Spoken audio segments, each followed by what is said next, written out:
శ్రీమాత్రేయ నమః. గురువుగారు, ఇప్పుడున్న జనరేషన్ లో అబ్బాయిలు కానీ అమ్మాయిలు కానీ ఫ్రెండ్స్ మోసం చేయడం వల్ల, ఆ ప్రేమించిన అమ్మాయి అబ్బాయి మోసం చేయడం వల్ల, అమ్మ నాన్న ఇలా తిట్టారు అలా అన్నారను మోసపోయామని బాధలు అలాగే ఉండిపోతున్నారు కదా. ముందడిగేయక ఏం చేయలేక వాళ్ళు ఎలా మూవ్ ఆన్ అయితే మంచిది అంటారు? మోసపోవడం అనేటువంటిది ఒక యోగం అంటే జ్యోతిష్ శాస్త్రంలో ఒక కాంబినేషన్ ఉంటాయి, కొన్ని మోసపోయే కాంబినేషన్. వాళ్ళు అతి మంచితనం ద్వారా అవతల వాళ్ళకి ఇచ్చినటువంటి అవకాశం వల్ల వీళ్ళు మోసం చేస్తారు. ఇక్కడ నేనేమంటానంటే, వాళ్ళు నిన్ను మోసం చేశారా, నువ్వు వాళ్ళని మోసం చేయడానికి అవకాశం ఇచ్చావా? ఫస్ట్ జరిగేది ఏంటంటే, మనం అవకాశం ఇస్తాం అవతల వాళ్ళకి మోసం చేయడానికి. అవకాశం ఇచ్చి వాళ్ళు మోసం చేశారు అంటుంటాం. ఒక దొంగ ఉన్నాడు, మీరు గమనించండి, బస్సెస్లో కొన్ని పిక్ పాకెటింగ్స్ జరుగుతాయి. దొంగ ఏం చేస్తాడు, అలర్ట్గా ఎవరున్నారు, అప్రమత్తంగా ఎవరు లేరు, అప్రమత్తంగా ఎవరు లేరు అబ్జర్వ్ చేస్తాడు. దొంగ చేసి ఎవడైతే నిద్రపోతున్నాడో లేకపోతే అప్రమత్తంగా లేక ఏదో వేరే దాంట్లో ఉన్నాడో వాడిని కాజేయడం చూస్తాడు. కానీ అలర్ట్ గా ఉండి అటు ఇటు చూస్తున్నాడు, అబ్జర్వ్ చేస్తున్నాడు, నన్ను చూస్తున్నాడు అంటే ఆ దొంగని చూస్తున్నాడు అనేటువంటి భావనతో ఉన్నప్పుడు వాడి జోలికి వెళ్ళడు. అంటే ఏమిటి అలర్ట్నెస్? ఇప్పుడు దొంగ కంటే దొంగతనం చేయబడినటువంటి వ్యక్తి అలర్ట్ గా లేకపోవడమే దొంగకి ఫస్ట్ మనం దారి చూపించినట్టు. అంటే ఫస్ట్ ఆఫ్ ఆల్ మనం ఏం చేయాలి, మనం అలర్ట్ గా ఉండాలి.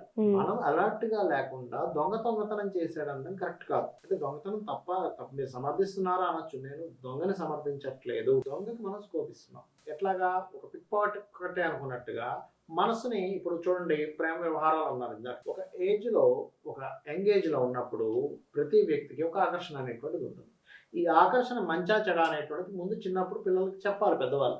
ఇలాంటి ఆకర్షణ నీ ఏజ్ని బట్టి, నీలో ఉండేటువంటి కొన్ని మార్పులు, శరీర మార్పుని బట్టి నీకు ఆకర్షణ ఏర్పడుతుంది. నీకు ఆకర్షణ ఏర్పడినప్పుడు ఆ ఆకర్షణ వైపు నువ్వు కనుక వెళ్ళగలిగితే మోసపోవచ్చు. అన్నిసార్లు మోసపోవాలని రూల్ కూడా లేదు. ఒక్కొక్కసారి మంచి వాళ్ళు కూడా తగులుతారు లైఫ్లో, తగిలి అది మంచి కూడా జరగవచ్చు. బట్ ఆ పర్సంటేజ్ ఎంత, 1%. 99% ఆఫ్ కేసెస్ ఏం జరుగుతాయి అంటే మోసపోవడాలు, అవతల వాళ్ళు ఒక జర్నీ కొంత దూరం వెళ్ళిన తర్వాత వాళ్ళు వదిలేయడాలు, కట్ అయిపోవడాలు, దాని ద్వారా ఒక డిప్రెషన్లో వెళ్ళిపోవడాలు జరుగుతూ ఉంటాయి. ఇదంతా ఎక్కడ జరుగుతుంది అంటే, ఒకటి జ్యోతిష్ శాస్త్రం ఏం చెప్తుందంటే, ఒక అమ్మాయి కానీ అబ్బాయి కానీ ఆకర్షణకి ఏ ఏజ్లో గురయ్యే ఛాన్స్ ఉంది, ఏ దశల్లో గురయ్యేది. ఇప్పుడు అందరూ ఆకర్షణకు గురవ్వరు, అందరూ లవ్లో పడాలని రూల్ లేదు. కొంతమంది ఎందుకు పడరు వాళ్ళకే అర్థం కాదు. చాలా మంది అంటుంటారు, అందరికీ బాయ్ ఫ్రెండ్స్ ఉన్నారు, గర్ల్ ఫ్రెండ్ నీకు ఎందుకు లేదని అడుగుతుంటే, ఏమో నాకు అర్థం కావట్లేదు, ఎవరు ప్రపోజ్ చేయలేదు అంటుంటారు. ఎందుకు చేయరు అంటే, వాళ్ళకి పర్టికులర్గా లవ్ అఫైర్ నడిచేటువంటి యోగం నడవదు ఆ టైంలో. పంచమ స్థానము అంటారు జ్యోతిష్ శాస్త్రంలో. ఈ పంచమ స్థాన అధిపతి లేదా పంచమ స్థానం నడుస్తున్నటువంటి యోగము వాళ్ళకి నడవదు, గుర్తుపెట్టుకోండి. అలా నడవనప్పుడు వాళ్ళకి అట్రాక్షన్ అనేటువంటిది ఎవరు అవ్వరు, వీళ్ళు ఎవరికి అట్రాక్ట్ అవ్వరు. పంచమం కానీ లాభస్థానం కానీ 7-5 కాంబినేషన్స్ ఉన్నప్పుడు, 7-5 కాంబినేషన్ అంటే సర్వసాధారణంగా లవ్ మ్యారేజ్. ఇప్పుడు ఏదైనా జాతకం చూస్తే నేను చెప్తాం, ఏమంటే మీకు లవ్ మ్యారేజ్ చేసుకున్నారు, ఇష్టపడి చేసుకున్నారు కదా అంటే అవునండి అంటాం. లేదా మీరు వివాహంలో ఇబ్బంది పడ్డారు కదండి అంటే అవునండి అంటారు. అలాంటప్పుడు అమ్మాయి కనుక ఓం దుర్గాయ నమః అనేటువంటిది రోజు కనుక 10 నిమిషాలు కనుక చాంట్ చేసినట్లయితే కూడా అనవసరంగా వెళ్ళి అటువంటి విషయాల్లోకి ఎంటర్ అవ్వడం కానీ, అటువంటి ఇబ్బందులు పడడం కానీ చాలా మటుకు తగ్గుతాయి అన్నమాట అమ్మాయికి. అది మనం ముఖ్యంగా మనం చెప్పొచ్చు. ఇంకోటి ఏంటంటే, తల్లిదండ్రులు చాలామంది ఏంటంటే మాట్లాడరు పిల్లలతో.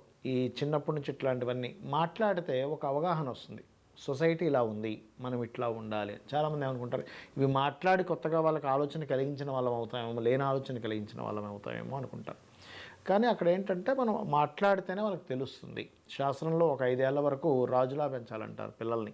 అంటే వాళ్ళు ఏమడుగుతుంది అది ఇవ్వాలి, వాళ్ళకి ఎక్కడ ఆపకూడదు. ఎందుకంటే క్రియేటివ్ పెరిగేటువంటి సమయం 5వ సంవత్సరం నుంచి 15వ సంవత్సరం వరకు పని వాళ్ళ పెంచాలంటారు. పని వాళ్ళ పెంచడం అంటే పనికి పంపించడం అని కాదు, ఇంట్లో ప్రతి పని వాళ్ళని హ్యాండిల్ చేయమని చెప్పాలి. 15th ఇయర్ ఎప్పుడైతే ఎంటర్ అయిందో ఒక ఫ్రెండ్లా పెంచాలి. అప్పుడు ఏమవుతుంది, మనం ఎవరికి షేర్ చేసుకుంటాం ఎక్కువగా మన విషయాలని, ఫ్రెండ్స్కి షేర్ చేసుకుంటాం. పేరెంట్సే ఫ్రెండ్స్గా ఉన్నారనుకోండి, ఈజీగా షేర్ చేసుకోగలుగుతారు. అప్పుడు ఏమవుతుంది, వాళ్ళు అట్రాక్ట్ అయ్యేది వాళ్ళకి అర్థమవుతూ ఉంటుంది, వాళ్ళకి అప్పుడు చెప్పగలుగుతారు. ఇంకోటి ఏంటి, మనం చేసే మిస్టేక్ ఏంటంటే తల్లిదండ్రులు పిల్లలు ఏదైనా చెప్పినప్పుడు వద్దు అని ఆపుతూ ఉంటాం. అక్కడ వీళ్ళు చెప్పడం ఆపేస్తారు. అమ్మ వీళ్ళకి ఏం చెప్పినా వద్దంటారు, భయపడతారు, తిడతారు. ఇట్లాంటివి చేయకూడదు. 15 years దాటిన తర్వాత ఒక ఫ్రెండ్లా విని ఫ్రెండ్లా సజెషిస్తూ ఉండాలి. మీ ప్రయత్నం మీరు చేస్తుండాలి. ఎప్పుడు కూడా తల్లిదండ్రులు ఎప్పుడు కూడా వాళ్ళ ఒక ఫ్రెండ్లా చెప్పడం ప్రయత్నం చేయాలి. ఇంకా విన్నారా వాళ్ళు బాగుపడతారు, వినకపోతే వాళ్ళ కర్మ అనుకోవాలి. అంతేగాని వాళ్ళ మీద ఏదో కొంతమంది నేను చూస్తుంటాను. ఇప్పుడు జాతచక్రంలోనేమో అట్రాక్షన్ యోగం ఉంటుంది, వీళ్ళేమో చిన్నప్పటి నుంచి చెప్పరు. తీరా వాళ్ళకి ఎటువంటి పరిహార మార్గము చేసుకోరు. వాళ్ళు తీరా వాళ్ళు అట్రాక్ట్ అయిపోయి వాళ్ళనే పెళ్లి చేసుకుంటారు. ఇప్పుడు వీళ్ళు ఒకటే ఇబ్బంది పడిపోయి అయ్యో మా అమ్మాయి ఏంటి ఇలా అయిపోయింది, మా అబ్బాయి ఏంటి ఇలా అట్రాక్ట్ అయిపోయాడు, వాళ్ళనే పెళ్లి చేసుకుంటా అంటున్నాడని వీళ్ళు దిగులు చెందుతూ వీళ్ళు అనారోగ్య పాలైపోయి అన్నిటినీ వదిలేసి ఇబ్బంది పడుతూ ఉంటారు. నేననేది ఏంటంటే అసలు మీరు స్టార్టింగ్ నుంచే ఎట్లాంటి జాగ్రత్తలు తీసుకోవాలి. ఇప్పుడు ఒకటేనమ్మా, మీరు ఒక చిన్న కారు కొనుక్కొని నడపడానికి దానికి ఒక ట్రైనింగు ఇవన్నీ చేస్తున్నారు కదా. మరి చిన్నప్పటి నుంచి పిల్లల్ని ఎలా పెంచాలి, పిల్లలకి ఎటువంటి ఏజెస్లో ఎటువంటి మార్పులు వస్తాయి, ఇప్పుడు ఇవన్నీ చెప్పకపోవడం వల్ల తల్లిదండ్రులకు పిల్లలు ఎదురు తిరుగుతున్నారు కూడా. ప్రేమ వ్యవహారాలు పక్క పెట్టండి, అసలు ఎదురు తిరిగే పరిస్థితి వచ్చేసింది. ఇంకేమైపోయిందంటే ఇవాళ రేపు కూడా సర్వసాధారణంగా ప్రేమ అనేది తప్పని నేను చెప్పట్లేదు. ప్రేమ అనేది చాలా గొప్పది, ప్యూర్ లవ్ అనేది చాలా గొప్పది, అట్రాక్షన్తో కూడుకున్నటువంటిది కాకుండా ఆ ప్యూర్ లవ్ ఏంటనేది మనం పిల్లలకి చెప్పగలగాలి. అలా చెప్పగలిగితే ఇటువంటి ఇబ్బందులు రావు. మోసపోయే యోగాలు ఉన్నప్పుడు నేను చెప్పినట్టుగా దుర్గా ఆరాధన, చండీ పారాయణము, లేకపోతే ఓం దుర్గాయ నమః అనే మంత్ర సాధన, అమ్మవారి ఆరాధన చేయడం, అమ్మవారి ఆలయాలకు తీసుకెళ్ళడం, ఇట్లాంటివి ఇంట్లో నిత్యము సంవత్సరానికి ఒక్కసారి అయినా సరే చండీ పారాయణం చేసుకుంటే కూడా ఇటువంటివి రావు. ఇంకోటి ఏంటంటే సర్వసాధారణంగా వాస్తుపరంగా కూడా వాయువ్యంలో కనుక బాత్రూమ్స్ ఉంటే కూడా మనస్థానము అంటారు. మనకి శాస్త్రాల్లో మనకి వాయువ్యానికి చంద్రుడు కారకుడమ్మ. ఒక్కొక్క దిశకి ఒక్కొక్క గ్రహం కారక స్థానం అవుతుంది. అలా వాయువ్యంలో కనుక బాత్రూమ్స్ ఉంటాయి, లెట్రిన్స్ బాత్రూమ్స్ కనుక నిర్మాణం చేస్తే కూడా వాళ్ళు తొందరగా అట్రాక్ట్ అవుతారు. అంటే వాళ్ళ మనసు సరిగ్గా పనిచేయదు. నేను చేస్తుంది తప్ప, రైటా, నేనేమైనా రాంగ్ రూట్లో వెళ్తున్నానా. ఎందుకంటే అమ్మ ఒక చదువుకునే ఏజ్లో ఒక 10th క్లాస్ నుంచి దాదాపుగా ఎండింగ్ అయ్యే వరకు అది ఎంగేజ్ కరెక్ట్గా.